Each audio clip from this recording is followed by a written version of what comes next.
सामाजिक विज्ञान शिक्षण के दौरान जब उद्देश्यों का निर्धारण किया जाता है तो हम बालकों में ज्ञान, अवबोध, ज्ञानोपयोग के साथ साथ कौशल विकास की भी बात करते हैं। आज हम सामाजिक विज्ञान शिक्षण में कौशल विकास एवं गतिविधियों के बारे में समझने का प्रयास करेंगे। सामाजिक विज्ञान में इतिहास, भूगोल, अर्थशास्त्र, नागरिक शास्त्र, समाजशास्त्र, मनोविज्ञान आदि बहुत सारी विषय वस्तु होती हैं। इन सभी विषय वस्तु में संतुलन रखकर समेकित शिक्षण कराना होता है ताकि सामाजिक विज्ञान पर समग्र समझ बन सके। सामाजिक विज्ञान के ढांचे में जानकारी, अवधारणाएं, कौशल और मूल्य शामिल होते हैं, लेकिन जानकारी या सूचनाएं के अतिरिक्त अन्य तीन अवधारणाएं, कौशल व मूल्य को छोड़ दिया जाता है। सामाजिक विज्ञान में बुनियादी जानकारी की व्याख्या व विश्लेषण कर अवधारणा या ज्ञान का निर्माण करने का कौशल विकसित करना शिक्षण का एक महत्वपूर्ण पहलू है ताकि हम अपने आसपास हो रहे बदलावों को समझ सकें, हमारे जीवन पर इन प्रक्रियाओं का असर देख सकें, इनकी व्याख्या व विश्लेषण कर समाज के हित में निर्णय ले सकें। कौशल क्या होता है, आइए इसके बारे में जानें। कौशल उसे कहते हैं जिसको हासिल करने के लिए व्यक्ति कोई कार्य करते समय दिमाग के साथ साथ इंद्रियों का भी इस्तेमाल करता है। जैसे कुम्हार मिट्टी का घड़ा बनाते समय हाथ से जो कुशलता तो दिखाता ही है, साथ के साथ मस्तिष्क का भी इस्तेमाल करता है घड़े को सही आकार देने में। इसी तरह मूर्तिकार हाथ से जो मूर्ति का निर्माण करता है, लेकिन दिमाग का इस्तेमाल करता है मूर्ति को सुंदर रूप देने में। दूसरा, सामाजिक विज्ञान में पाठ्यक्रम के आधार पर विभिन्न अवधारणाओं का अध्ययन करते हैं। इसका उद्देश्य इन अवधारणाओं को मात्र सूचनाएं समझकर रट लेना मात्र नहीं होता, बल्कि उस अवधारणा के माध्यम से विद्यार्थी द्वारा किसी कार्य को कर सकने की योग्यता विकसित कर सकना है। इस योग्यता विकसित करने को कौशल कह सकते हैं। जैसे मान लीजिए एक विद्यार्थी अगर भूगोल में सूचनाएं प्राप्त करता है कि भाई किस मौसम में कब कितनी बारिश होगी और किस मौसम में कौन सी फसल बोई जाएगी और अपने जीवन में उस सूचनाओं का सही उपयोग करता है, तो यह एक कौशल कहलाता है। कौशलों के प्रकार। कौशल दो प्रकार के होते हैं। पहला, जन्मजात कौशल, जैसे जन्म के समय बच्चा रोता है, हाथ पांव हिलाता है, चलता है, ये किसी को सिखाने की ज़रूरत नहीं होती है। और दूसरे वे कौशल जो सीखे जा सकते हैं, जैसे पानी में तैरना या कोई नई भाषा सीखना या गाना या नृत्य करना आदि। सामाजिक विज्ञान शिक्षण में कौशल। कौशल शब्द का इस्तेमाल कई तरीके से कर सकते हैं, जैसे साइकिल चलाना, तैरना, चित्र बनाना, लकड़ी के तख्ते या ज़मीन को समतल बनाना कौशल हैं।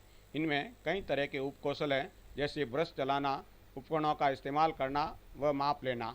दूसरे प्रकार के कौशलों में संकेतों को समझना, तालिकाओं में सूचनाएं दर्ज करना, ग्राफ बनाना, मानचित्र तैयार करना आदि हैं। तीसरे प्रकार के कौशलों में आंकड़ों का विश्लेषण करना, परिस्थितियों पर प्रतिक्रिया देना, योजना बनाना, अवधारणा बनाना आदि शामिल हैं। सामाजिक विज्ञान से संबंधित निम्न प्रकार के कौशल हैं। एक बालक अच्छा अवलोकन करता हो और रिपोर्ट बना सके, उस पर खोजबीन कर सकने की क्षमता हो, वह सूचनाओं का वर्गीकरण कर सके, छँटनी कर सके, किसी से तुलना कर सके या किन्हीं दो चीज़ों में समानता खोज सके, या बालक किसी विषय पर प्रश्न करने की दक्षता हो, वह अलग अलग प्रयोग या नवाचार कर सकता हो, बहुत सारी घटनाओं के बाद वह किसी निष्कर्ष या निर्णय पर पहुंच सकता है, या कुछ सूचनाओं के आधार पर वह भविष्य का अनुमान लगा सकता है। एक विद्यार्थी सामाजिक विज्ञान के इन कौशलों में दक्षता हासिल कर लेता है तो वह एक सभ्य व सफल नागरिक हो सकता है। सामाजिक विज्ञान शिक्षण में गतिविधि। गतिविधि क्या है? गतिविधि शब्द का अर्थ है किसी की चाल ढाल या उसके द्वारा किए जाने वाले कार्यों आदि का रंग ढंग। गतिविधि की अवधारणा काफ़ी पुरानी है। यह बच्चों के सीखने की प्रक्रिया के कुछ बुनियादी सिद्धांतों पर आधारित हैं। आदर्श रूप में गतिविधि आधारित शिक्षण में शारीरिक क्रियाकलाप के अलावा दिमागी कसरत, विश्लेषण और विवेचन भी शामिल है। शोधार्थियों व मनोवैज्ञानिकों ने अपने शोध कार्य से सिद्ध किया कि बच्चे खुद करके अपने अनुभवों से जल्दी सीखते हैं। गतिविधि पर शिक्षाविदों की अलग अलग राय हैं। सकारात्मक सोच वाले कहते हैं कि गतिविधि सीखने में सहायक होती है, वह पूर्व निर्धारित लक्ष्यों के लिए बनाई जा सकती हैं। अभ्यास के लिए गतिविधियों में कई मज़ेदार मौके हैं, जबकि कुछ शिक्षाविद कहते हैं कि यह मनोरंजन के लिए कक्षा में कभी कभी कराया जाने वाला शारीरिक प्रयास है। गतिविधि केवल शारीरिक क्रियाकलाप है, सीखने की असली प्रक्रिया से इसका कोई लेना देना नहीं है। जबकि वास्तविकता यह है कि गतिविधि कैसी भी हो, एक कुशल शिक्षक उस गतिविधि को अपने विषय व प्रकरण से जोड़कर शिक्षण कार्य संपादित कर सकता है। गतिविधि में बाल केंद्रित शिक्षण के निम्न पक्ष हैं। पहला, बच्चों को शारीरिक, संज्ञानात्मक एवं सामाजिक कौशलों के विकास का अवसर प्रदान किया जाता है। दूसरा, शिक्षक की योजना एवं तैयारी की जाती है। तीसरा, कार्य के दौरान शिक्षक द्वारा आकलन करने व फीडबैक देने का अवसर प्रदान करती है। चौथा, शिक्षक के साथ मिलकर सीखने एवं व्यक्तिगत कार्य का अवसर प्रदान करती है। और अंतिम, बच्चों को खोजबीन करने, पूर्व अनुभव या मान्यताओं का उपयोग करने तथा चिंतन करने का अवसर प्रदान करती है। गतिविधि की निम्नानुसार विशेषताएं होती हैं। 1. गतिविधि अनुभवों से सीखने की प्रक्रिया है, इसमें मानसिक प्रयास भी शामिल हैं। दूसरा, बच्चे गतिविधि अकेले करें या समूह में, गतिविधि बच्चे की सक्रिय भागीदारी सुनिश्चित करती हैं। तीसरा, गतिविधियों में भौतिक वस्तुओं के साथ काम करना व वैचारिक स्तर पर किए जा सकने वाले क्रियाकलाप शामिल हैं। चौथा, गतिविधि उत्सुकता जगाती है। पांचवा, गतिविधि में चुनौती का तत्व मौजूद रहता है। गतिविधि तैयार करने व संचालित करने से पहले ध्यान रखने योग्य बातें। नंबर 1, गतिविधि करवाने का उद्देश्य स्पष्ट हो। 2, गतिविधि बच्चे के सीखने के स्तर के हिसाब से होनी चाहिए। 3, गतिविधि का किसी खास विषय पर केंद्रित होना जरूरी है। 4, गतिविधि में इस्तेमाल की जाने वाली सामग्री, बच्चों की भागीदारी और समूह का संयोजन ठीक होना चाहिए।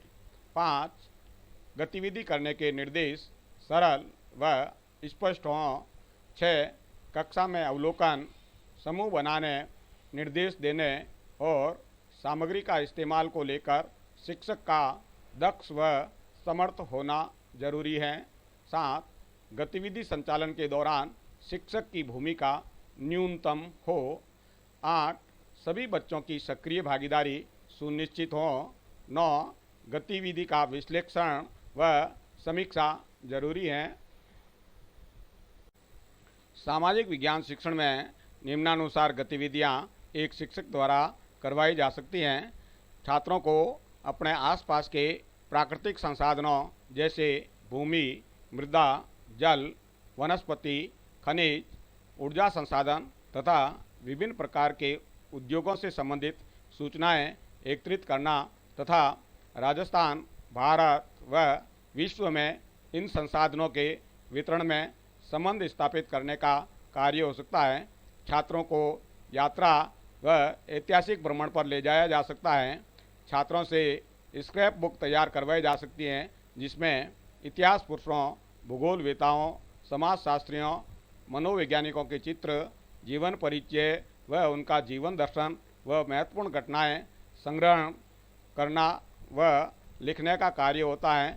छात्रों से द्विआयामी, त्रिआयामी चार्ट व चित्र, मानचित्र व मॉडल्स बनवा सकते हैं। छात्रों के लिए भाषण प्रतियोगिता, निबंध प्रतियोगिता, क्विज प्रतियोगिता, पत्र वाचन प्रतियोगिताएं आयोजित की जा सकती हैं। छात्रों से मिट्टी, चट्टानें, खनिजों के नमूने, सिक्के, डाक टिकट आदि का संग्रह करवाया जा सकता है। छात्रों को विभिन्न धर्मों, समुदायों की लोक कथाएँ, लोकगीत आदि का संग्रह करवाया जा सकता है। समुदाय के विशिष्ट लोगों के साक्षात्कार व सर्वेक्षण छात्रों के माध्यम से करवाए जा सकते हैं। इसके अतिरिक्त प्रकरण के अनुरूप अन्य बहुत सारी गतिविधियां करवाई जा सकती हैं। शिक्षण के दौरान ऐसे कौन से कार्य हैं जो गतिविधि में शामिल नहीं होते हैं? यदि किसी कार्य में बालक की सक्रिय भागीदारी नहीं है, बालक मानसिक रूप से उस कार्य से नहीं जुड़ता है, बालक में विचार, कल्पना, विश्लेषण, सृजनात्मकता व रचनात्मकता के अवसर न हो या जिसमें चुनौती नहीं हो, वह कार्य सार्थक गतिविधि नहीं हो सकती। जैसे शिक्षकों के भाषण सुनना, श्यामपट्ट पर लिखी बातों को कॉपी में लिखना, शारीरिक गतिशीलता, उछल कूद या नृत्य करना, पाठ्यपुस्तक या पासबुक से कॉपी में उत्तर लिखना या बच्चों से जोर जोर से गिनती या पहाड़े बुलवाना, ये कार्य सार्थक गतिविधि नहीं है, क्योंकि इसमें बालकों को चुनौती के अवसर उपलब्ध नहीं है, क्रिएटिविटी नहीं है, बालक मानसिक रूप से उस कार्य में नहीं जुड़ते हैं।